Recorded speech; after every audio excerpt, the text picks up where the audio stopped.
In the heart of West Africa, a storm was brewing, not of thunder, but of betrayal.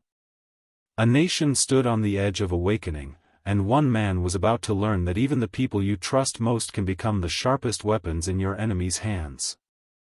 He was calm, unreadable, the kind of silence that feels louder than any speech.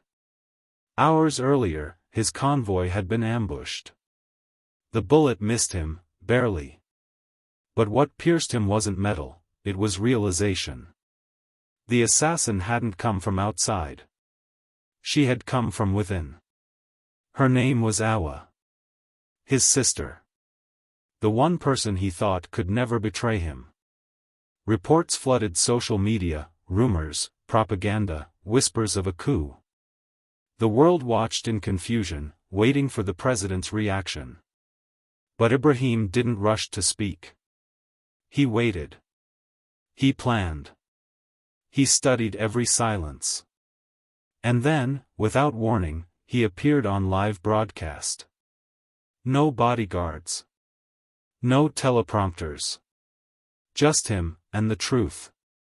They tried to break me, he said. But you cannot break a man who's already buried his fear. The crowd fell silent. Reporters froze. Everyone could sense something different. This wasn't just another political speech.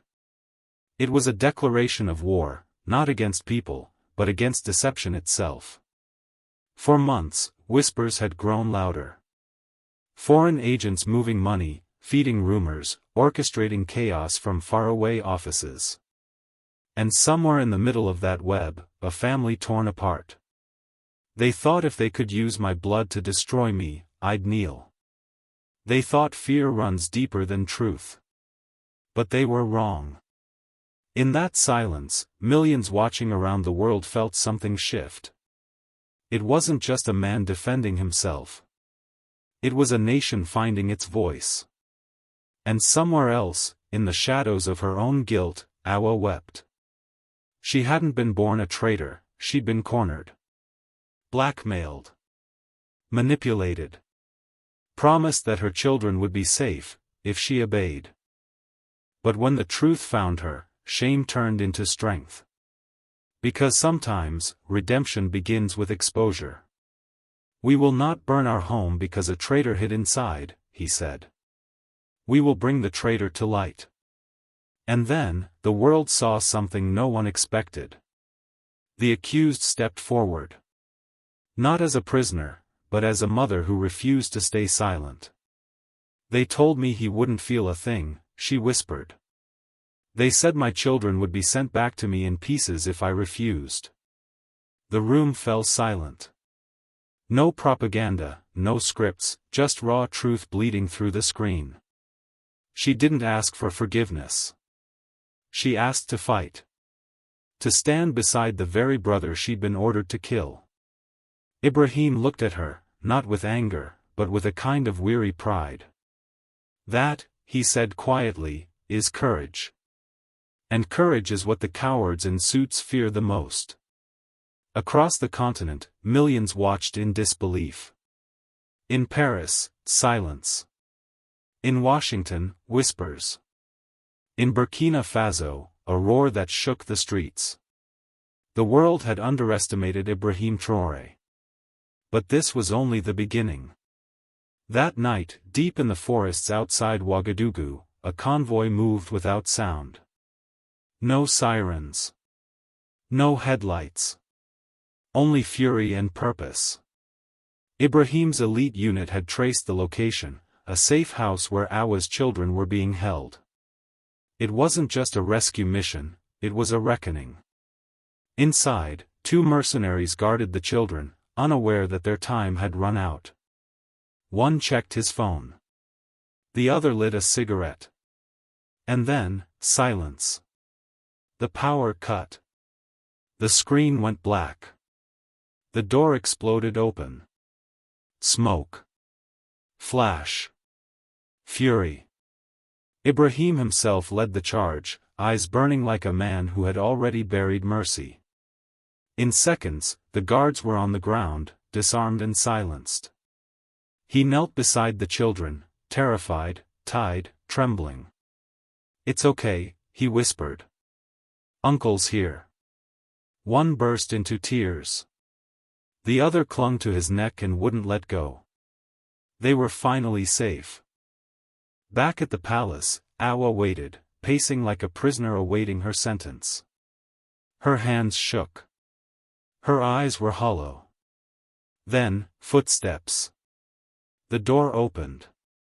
Her children ran in screaming, "Mama!" She collapsed to the floor, holding them so tight it hurt. Tears flooded the room. Not of guilt, but of release. From the doorway, Ibrahim stood still. No triumph. No anger. Just silence, the kind that comes after a storm. Captain Somei stepped beside him.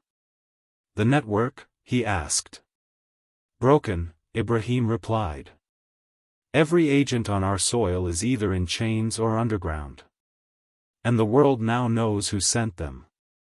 "You exposed them," he said, without firing a single bullet at a president. Ibrahim nodded. "A truth spoken at the right time," he replied, "is louder than any gun." 3 days later, a private encrypted message arrived.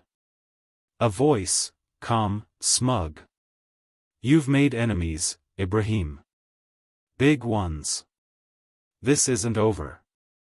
Ibrahim didn't flinch. He simply replied, "I don't need it to be over. I just need you to keep losing." That night, as Awa tucked her children into bed, she picked up her son's stuffed lion. Something hard pressed against her palm. She unzipped it. Inside, a small transmitter. A listening device. Even after everything, they were still being watched. "They're still listening," she said, breathless. Ibrahim stared at the device, his jaw tightening. "Then the game isn't over," he whispered. He crushed it under his boot. The next morning, Ibrahim stood before his people. No stage. No grand parade. Just him, a microphone, and the truth. "I was nearly assassinated by someone I love," he began. "Not because she hated me, but because the world knows we love our families, and they use it against us." He paused. Love can be corrupted, or it can be sharpened. His eyes scanned the faces, old and young, hopeful and afraid.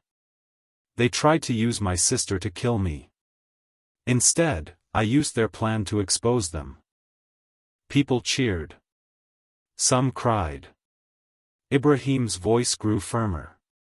"I forgive my sister, not because betrayal is easy to forget, but because the real criminals are still hiding behind embassies and boardrooms.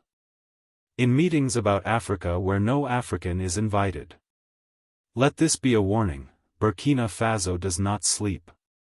We protect our own, even the ones who lost their way." The roar of thousands filled the capital. Flags waved. Hope returned. And in that moment, the world witnessed something rare. A leader who turned pain into power. "If they're still listening," he murmured, "then they've just made the biggest mistake of all." Sometimes, the deepest betrayals don't come from hate, but from fear. Yet even in darkness, redemption is possible, when truth leads the way. This story isn't just about Ibrahim Traoré. It's a warning, to every power that hides behind manipulation and fear. Africa is no longer asleep. If this story moved you, inspired you, or opened your eyes, don't forget to like, share, and subscribe. Your support helps us bring more bold African stories to light. Stay strong. Stay awake. And remember, sometimes, survival itself is the loudest form of resistance.